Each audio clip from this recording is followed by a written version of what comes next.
ہرقل شاہ روم نے قریش کے قافلے میں ایک آدمی بلانے کو بھیجا، اور اس وقت یہ لوگ تجارت کے لیے ملک شام گئے ہوئے تھے، اور یہ وہ زمانہ تھا جب رسول اللہ صلی اللہ علیہ وسلم نے قریش اور ابو سفیان سے ایک وقتی عہد کیا ہوا تھا۔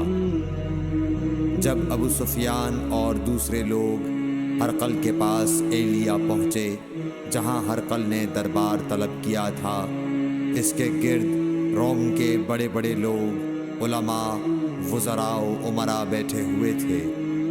ہرقل نے ان کو اور اپنے ترجمان کو بلوایا، پھر ان سے پوچھا کہ تم میں سے کون شخص مدعی رسالت کا زیادہ قریبی عزیز ہے؟ ابو سفیان کہتے ہیں کہ میں بول اٹھا کہ میں اس کا سب سے زیادہ قریبی رشتہ دار ہوں۔ یہ سن کر ہرقل نے حکم دیا کہ اس ابو سفیان کو میرے قریب لا کر بٹھاؤ اور اس کے ساتھیوں کو اس کی پیٹھ کے پیچھے بٹھا دو۔ پھر اپنے ترجمان سے کہا کہ ان لوگوں سے کہہ دو کہ میں ابو سفیان سے اس شخص یعنی محمد صلی اللہ علیہ وسلم کے حالات پوچھتا ہوں۔ اگر یہ مجھ سے کسی بات میں جھوٹ بول دے تو تم اس کا جھوٹ ظاہر کر دینا۔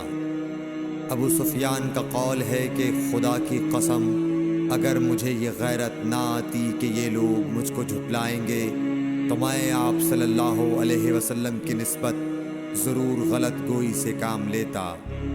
خیر، پہلی بات جو ہرقل نے مجھ سے پوچھی وہ یہ کہ اس شخص کا خاندان تم لوگوں میں کیسا ہے؟ میں نے کہا وہ تو بڑے اونچے عالی نسب والے ہیں۔ کہنے لگا اس سے پہلے بھی کسی نے تم لوگوں میں ایسی بات کہی تھی؟ میں نے کہا نہیں۔ کہنے لگا اچھا اس کے بڑوں میں کوئی بادشاہ ہوا ہے؟ میں نے کہا نہیں۔ پھر اس نے کہا بڑے لوگوں نے اس کی پیروی اختیار کی ہے یا کمزوروں نے؟ میں نے کہا نہیں، کمزوروں نے۔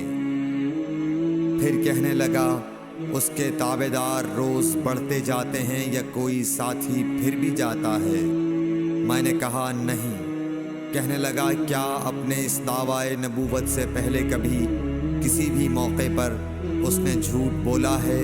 میں نے کہا نہیں، اور اب ہماری اس سے صلح کی ایک مقررہ مدت ٹھہری ہوئی ہے۔